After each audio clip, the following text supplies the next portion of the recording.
I just found out my wife secretly sold our family home for $350, $0 to cover her gambling debts, and now she's claiming I can't claim half of it in our divorce. How is this even legal? I never thought I'd be the guy sitting here, writing about how my wife betrayed me in the worst way possible. It all started with some little things, her being distant, canceling plans at the last minute, and hiding her phone more than usual. But then one day I found out she'd been lying about everything. The biggest shock: she'd secretly sold our family home for $350, $0 to cover her gambling debts, and now she's telling me I can't claim half of it in our divorce. Yeah, I know, how is that even legal? But the real kicker is that her lies go way deeper than just the house. Her name's Lisa. We've been married for 8 years, and I thought we had a solid life. She always seemed a little high maintenance, but I figured that was just her personality. She's always been a bit of a bitch, bossy, manipulative, the kind of woman who can turn on the charm when she wants something but can be cold and dismissive when she doesn't. Still, I loved her, or at least I thought I did. It started around 6 months ago when she suddenly became obsessed with her financial independence. She'd come home from work and get defensive whenever I asked about her day or her finances. I noticed her hiding her phone, deleting texts, and she started going out more often, late nights, secretive calls, that kind of thing. At first, I chalked it up to stress from work or maybe some new friends. But then her behavior got suspicious. One night I was scrolling through her phone after she fell asleep, something I'd never really done before, and I saw messages from a guy named Mike. They were flirty, even downright explicit at times. My stomach sank. I couldn't believe it. My wife cheating on me with some guy she met at a bar. It was like a punch to the gut. I kept reading, trying to find some explanation, but instead I found out that she'd been seeing him for months, behind my back. That's when I started digging deeper. I found bank statements showing her withdrawing huge amounts of cash from our joint account, stuff I never knew about. Then I caught her in a lie about where she was one night. I followed her and it led me to a cheap hotel on the outskirts of town. She was in the room and I could see her through the window kissing Mike. I felt my world shatter. All those nights I thought she was working late or at her book club, she was with him. When I confronted her the next morning, she spun some crazy story about how it was just sex, that she didn't love him, that she was just lonely and made a mistake. She called me paranoid and told me I was overreacting, but I wasn't about to buy it. I saw the way she looked at him, like he was her escape. And the worst part, I knew she'd been hiding something bigger all along. That's when I started putting the pieces together about the house. I found out she'd been secretly selling it to cover her gambling debts, something she'd never mentioned before. The house was our biggest asset, and she'd sold it without telling me, pocketing the money. When I confronted her about the sale, she everything claiming she'd used the money for urgent family needs, which was a flat-out lie. She said I couldn't claim anything from the sale because it was her personal property, even though it was our family home, bought with our joint savings. I felt numb, confused, and furious all at once. How could she do this? How could she betray me like this after everything? I started thinking about all the times I trusted her, all the plans we made, and how she'd just thrown it all away for some guy and her gambling addiction. The betrayal cut so deep I didn't know how to breathe. I knew I had to do something. I couldn't let her get away with this. But I also knew that revenge wasn't just about getting back at her. It was about reclaiming my life, my dignity, and making her pay for what she'd done. I started planning quietly, carefully. I needed to find a way to expose her, to make her realize that her actions had consequences. The stakes were high, and I was about to turn everything upside down. After I uncovered everything, the affair, the house sale, the gambling debts, I felt like I was living in someone else's nightmare. My mind kept racing, trying to process how Lisa could do all this behind my back. I had trusted her, built a life with her, and now I was staring at a reality where she'd lied about everything, including her feelings, her morals, and her loyalty. The anger was a fire in my chest, but underneath that, there was a deep sadness that I couldn't shake. I kept asking myself, how did it all go so wrong? I knew I had to get proof, something concrete that would stand up in court, something that would show her true colors. I started digging into the financials more, going through bank statements, emails, even trash bags outside our house. I was relentless. I needed to understand how much she'd hidden, how much damage she'd done. That's when I found out she sold the house for $350, $0. She told me she'd used the money to pay off debts, but I knew better.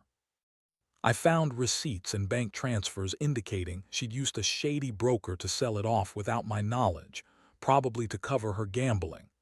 I also discovered she'd been gambling heavily for years, hidden behind her shopping and work stress. She used the house sale to hide her debts, then lied about her whereabouts and kept denying everything.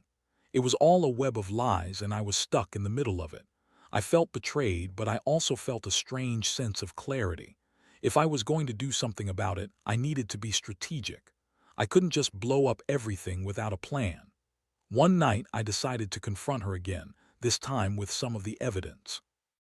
I sat her down and told her I knew about the affair, the house sale, and her debts. Her reaction was classic. She started crying, claiming I was crazy, that I was accusing her of things I had no proof of, and that I was just jealous and paranoid. She looked me dead in the eyes and lied outright, saying she'd never sold the house, that she was innocent, and that I was just imagining things. But I had the receipts, the emails, the bank statements. I threw everything on the table. Her face twisted in anger. She called me a controlling bastard, said I was ruining her life, and accused me of spying on her. Then she started with the typical gaslighting, telling me I was making everything up, that she was the victim here. I felt a mixture of rage and helplessness. How could she expect me to believe her after all this? How could she lie so effortlessly? The woman I thought I knew was turning into a stranger before my eyes. That night I couldn't sleep. I kept replaying everything, her lies, her cheating, the house sale, the debts. It all felt like a punch to the gut. I realized I couldn't keep pretending everything was fine. I had to decide what to do next. I knew I couldn't trust her anymore, but I also knew I had to protect what was left of my sanity and my future. I started reaching out to a lawyer the next day, gathering everything I had, proof of her affair, the financial documents, the sale records. I was planning my next move very carefully. Meanwhile, Lisa kept up her act, acting innocent, playing the victim, trying to manipulate me into feeling guilty. She threw tantrums, accused me of being a control freak, and kept insisting she was doing everything for the family. But I saw. Through her, I knew her game. She was a master at lying and twisting things around. I realized that if I was going to win this, I needed to stay calm and focused. No emotional outbursts, no impulsive decisions. I had to outsmart her at her own game. I also started looking into her phone backups and emails more thoroughly, hoping to find any other evidence of her deception. I wanted her to see that I was serious, that I wasn't backing down. I knew she'd try to spin her way out of it, but I was determined to be one step ahead. I kept telling myself that I deserved better than a wife who would betray me, cheat on me, and sell our home behind my back. I was angry, yes, but I also felt a strange sense of empowerment. I'd been played for a fool, but I was going to make sure she paid for it. This was just the beginning. The more I uncovered, the clearer it became that my life was about to change forever. And honestly, I wasn't sure if I was ready for what was coming next. All I knew was I couldn't keep pretending everything was okay anymore. I had to face the truth, no matter how ugly it was, and figure out how to get my life back on track. The next few days were a blur of legal consultations, digging through more of her digital footprint, and trying to piece together exactly how deep her deception went. I felt like I was unraveling a carefully woven lie, and every new discovery only fueled my rage. Lisa continued to act as if nothing was wrong, putting on her fake smile and pretending to be the victim. She'd throw tantrums when I questioned her, calling me paranoid, accusing me of spying, and trying to gaslight me into thinking I was overreacting. But I had enough evidence now that I knew I could turn the tables. One night, I decided I needed a more concrete plan. I wanted her to see I wasn't bluffing. I contacted a private investigator I'd heard about through a friend. I wasn't proud of it, but I needed to see if she was still cheating, if she had any other hidden accounts or secret contacts. The pie was discreet, professional, and I paid him to follow her around for a few days. When I got the updates, I couldn't believe what I saw. Lisa was meeting Mike again at that same dingy hotel late at night. She was still lying, still hiding her true life from me. That was the final straw. I couldn't keep pretending I was okay with her betraying me and hiding everything. I realized I had to act fast or I'd lose what little trust I had left. I gathered all the evidence, the bank statements, the hotel footage, her secret texts, and I arranged to meet with my lawyer. I wanted to know exactly where I stood legally, especially regarding the house sale and her debts. The lawyer, a sharp woman named Corinne, explained that I had a strong case. The house was joint property, and her selling it without my consent could be considered fraud. Plus, her gambling debts could be considered marital debt if I could prove she used marital funds. The tricky part was her claiming she used the money for personal needs. But with all the evidence I had, it was clear she lied. Corinne advised me to prepare for a divorce, to start gathering financial documents, and to be ready for a battle over assets. Meanwhile, Lisa's behavior grew more erratic. She started accusing me of ruining her life, claiming I was obsessed and paranoid, even though every piece of evidence pointed to her guilt. She'd yell, cry, and throw fits, trying to manipulate me into backing down.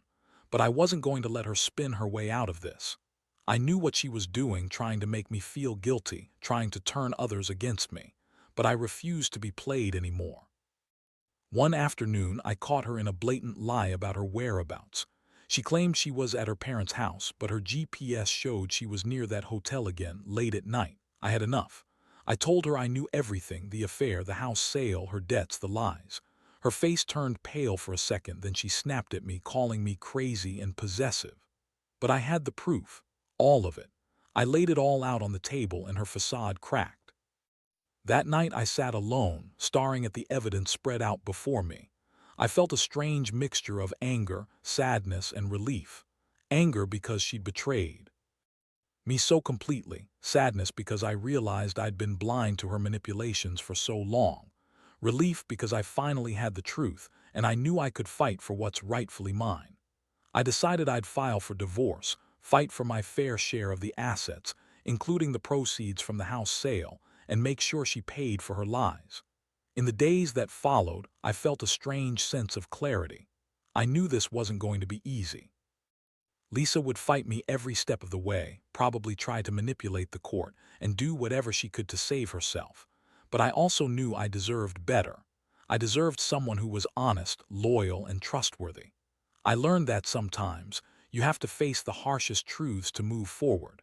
I was ready to do that, even if it meant losing her forever, because staying would only mean more pain, more lies, and more betrayal. And I wasn't going to let her destroy what's left of my life without a fight. The legal process moved quickly after I handed over all my evidence. My lawyer, Corinne, was relentless. She knew her stuff and made it clear that Lisa's actions, especially selling the house without my consent and hiding her debts, gave us a solid case for divorce and asset division. I was relieved to finally be taking control, but at the same time, every day brought new surprises. Lisa's behavior grew even more erratic, and I could tell she was scrambling to cover her tracks. One day, I discovered that she opened a new bank account, probably to hide some of her gambling winnings or to funnel money away from me. I found the account details on her phone, which she thought she'd deleted.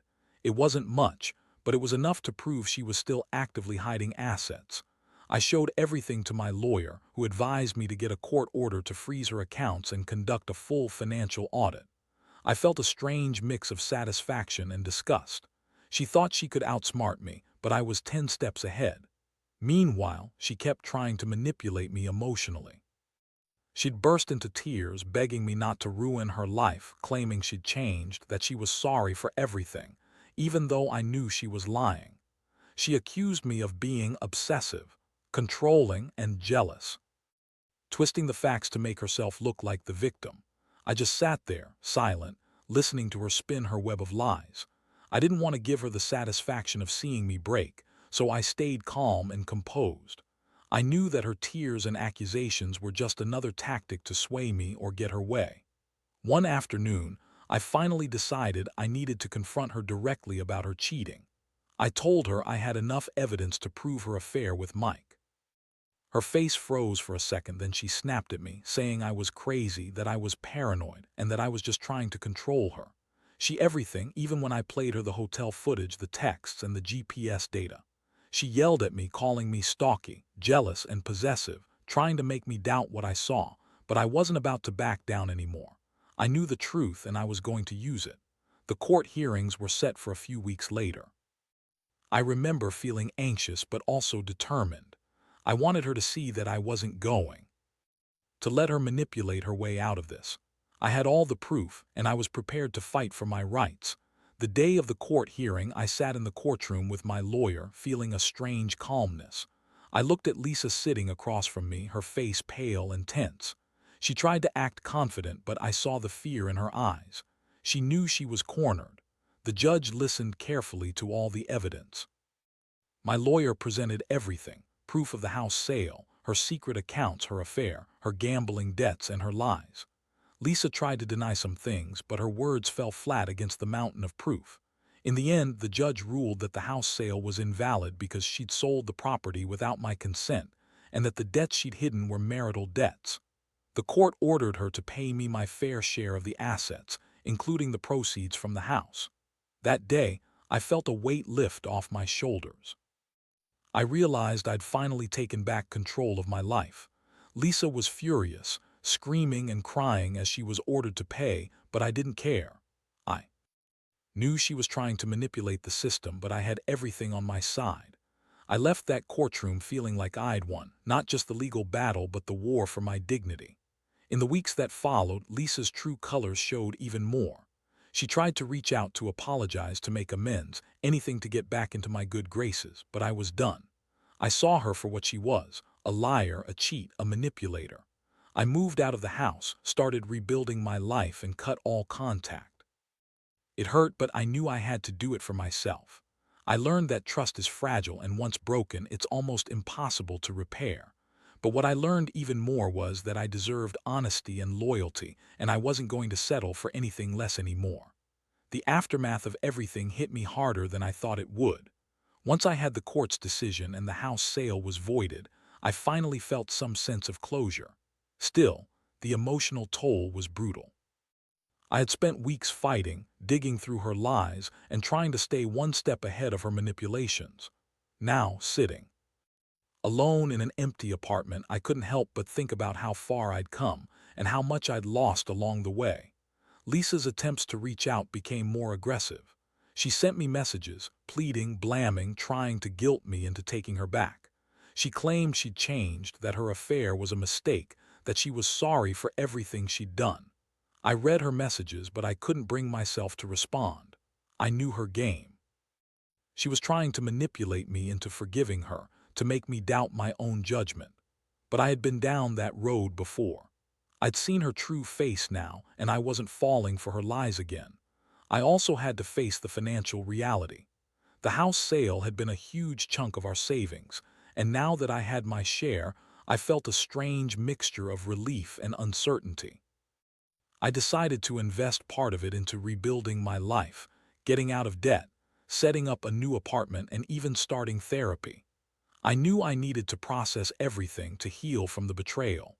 Trusting again seemed impossible right now, but I was determined to move forward, one step at a time. One thing I realized through this whole mess: I'd been naive. I always thought I knew Lisa, that she was the woman I married, but she was a master at hiding her true self. I learned that sometimes the people closest to us can hide the worst parts of themselves, and it takes a crisis to see their real colors. I also learned that revenge isn't just about getting back at someone. It's about reclaiming your dignity, your self-respect, and your future. I started reconnecting with friends and family, people who had always been there for me. Their support helped me see that I wasn't alone, and that I deserved happiness and honesty.